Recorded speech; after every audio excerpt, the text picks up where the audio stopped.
Di balik tirai diplomasi, konflik Erdogan dan Israel yang meruncing, dalam balutan geopolitik yang kompleks, perseteruan antara Erdogan dan Israel telah menjadi sorotan internasional. Bagaimana rivalitas mereka yang terus memanas telah merenggangkan hubungan bilateral dan membawa dampak besar bagi kawasan Timur Tengah. Mari kita telah lebih dalam narasi yang memaparkan dinamika konflik yang tengah mencuat antara dua kekuatan ini. Seberapa kuat kekuatan militer Turki jika melawan Israel, ya sob? Kekuatan militer Turki dan Israel adalah dua kekuatan yang signifikan di wilayah mereka, masing-masing memiliki keunggulan dan kapabilitas yang berbeda. Dalam balapan persenjataan yang terus berlanjut, Turki dan Israel menampilkan kekuatan militer yang mengesankan. Namun, seberapa besar perbedaan kekuatan mereka jika terlibat dalam konfrontasi bersenjata? Kekuatan militer Turki memiliki salah satu angkatan darat terbesar di dunia dengan personel yang jumlahnya mencapai ratusan ribu. Mereka juga memiliki peralatan modern termasuk tank, pesawat tempur, dan kapal perang yang diperbarui secara teratur. Namun, aspek yang membedakan adalah teknologi produksi dalam negeri yang semakin berkembang, memberikan kemandirian dalam industri pertahanan.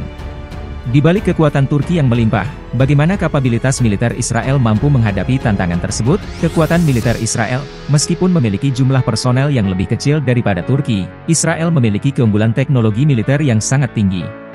Negara ini dikenal karena inovasi dalam pengembangan senjata, termasuk sistem pertahanan rudal, drone canggih, dan keahlian dalam operasi khusus yang terkenal efektif. Namun, kekuatan militer bukan hanya tentang jumlah personel dan teknologi, tetapi juga seberapa baik strategi dan kemampuan operasional dilakukan. Strategi dan kemampuan operasional, ketika melawan Israel, Turki akan mengandalkan kekuatan besar dan mobilitas militer mereka. Di sisi lain, Israel mungkin lebih mengandalkan taktik defensif yang kuat, serta keahlian dalam konflik asimetris yang memanfaatkan teknologi dan kecepatan respons yang tinggi. Akankah pertarungan antara Turki dan Israel hanya soal kekuatan militer, atau apakah diplomasi dan faktor lain juga akan memainkan peran penting? Faktor lain dan diplomasi, di luar kemampuan militer, keterlibatan regional, hubungan dengan negara-negara lain, dan dinamika politik internasional juga akan berperan dalam skenario konflik. Diplomasi, sanksi internasional, serta dukungan atau isolasi dari sekutu potensial juga akan menjadi faktor penentu dalam dampak dari konfrontasi militer yang mungkin terjadi. Sejak kapan perseteruan antara Erdogan dan Israel, ya sob? Perseteruan antara Erdogan dan Israel telah berkembang seiring waktu, tetapi konflik yang lebih terbuka mulai memuncak pada pertengahan tahun 2000-an. Dua tokoh yang saling bertentangan dalam geopolitik Timur Tengah, Erdogan dan Israel, telah memperlihatkan dinamika perseteruan yang semakin memuncak. Namun, kapan titik awal dari ketegangan mereka yang mewarnai hubungan antar negara? Pada pertengahan tahun 2000-an, terutama setelah serangan Israel ke jalur Gaza pada tahun 2008 hingga 2009, hubungan antara Turki dan Israel mulai memburuk. Erdogan, yang saat itu menjabat sebagai Perdana Menteri Turki, mengecam keras serangan tersebut, memicu ketegangan yang semakin memanas antara kedua negara. Pada tahun 2010, insiden kapal konvoi bantuan Gaza, yang dikenal sebagai insiden Mavi Marmara, menjadi titik balik penting dalam hubungan antara Turki dan Israel. Kapal bantuan Gaza yang berbendera Turki diserang oleh pasukan Israel, menyebabkan kematian warga Turki. Insiden ini memicu reaksi keras dari pemerintah Turki, dengan Erdogan mengutuk tindakan Israel sebagai pembantaian.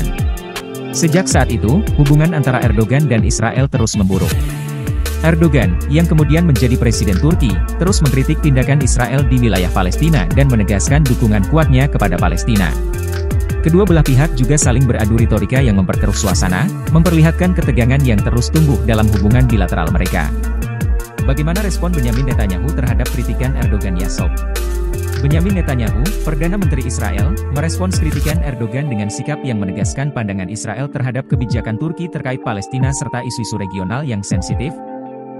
Bagaimana Benyamin Netanyahu, sebagai pemimpin Israel yang kuat, merespons kritikan Erdogan, menegaskan posisi Israel dalam pertikaian yang tak kunjung reda ini? Netanyahu, selama masa jabatannya sebagai Perdana Menteri Israel, merespons kritikan Erdogan dengan tanggap terhadap apa yang dianggapnya sebagai campur tangan Turki dalam urusan Israel-Palestina. Dia menekankan bahwa Israel berhak untuk melindungi diri dan kebijakan luar negerinya tanpa intervensi asing, termasuk dari Turki. Sebagai tanggapan atas kritik Erdogan, Netanyahu secara tegas menegaskan bahwa Israel akan terus mempertahankan kepentingan dan keamanannya di kawasan tersebut.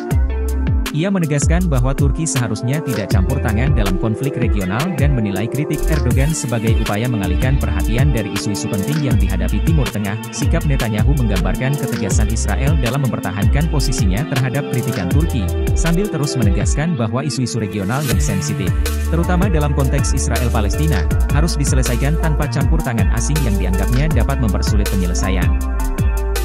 Jika Turki versus Israel perang, kira-kira siapa pemenangnya ya sob? Dalam hipotetis pertarungan antara Turki dan Israel, siapakah yang akan muncul sebagai pemenang, mengingat dinamika kekuatan, strategi, dan konsekuensi regional yang akan terjadi, jika terjadi konflik bersenjata antara Turki dan Israel? Sulit untuk dengan pasti menentukan pemenangnya karena kompleksitas skenario ini serta potensi konsekuensi yang sangat berbahaya bagi kedua negara dan wilayah Timur Tengah secara keseluruhan. Dalam aspek kekuatan militer, Israel memiliki keunggulan teknologi dan pengalaman bertempur yang tinggi. Namun, Turki memiliki angkatan bersenjata yang besar dan modern, dengan kapabilitas yang semakin meningkat. Namun, pemenang dalam konflik militer tidak hanya bergantung pada kekuatan bersenjata, tetapi juga pada strategi, taktik, dan faktor-faktor lain seperti dukungan internasional. Namun, perang antara dua negara ini akan berdampak sangat buruk bagi kedua belah pihak dan kawasan secara keseluruhan. Kemungkinan besar akan ada kerugian besar dalam hal korban jiwa, kerusakan infrastruktur, destabilisasi regional, dan potensi konflik yang meluas. Lebih penting lagi, pertarungan ini akan menjadi sebuah kehancuran yang tidak ada pihak yang benar-benar menang. Kesepakatan damai dan diplomasi yang berkelanjutan tetap menjadi solusi yang lebih diinginkan daripada pertikaian militer yang merusak. Bagaimana tanggapan warga Turki kepada Israel ya sob? Bagaimana pandangan dan tanggapan yang dimiliki oleh warga Turki terhadap Israel? Mengingat ketegangan politik yang terus meningkat antara kedua negara, pandangan warga Turki terhadap Israel terkadang dipengaruhi oleh ketegangan politik yang terus meningkat antara kedua negara.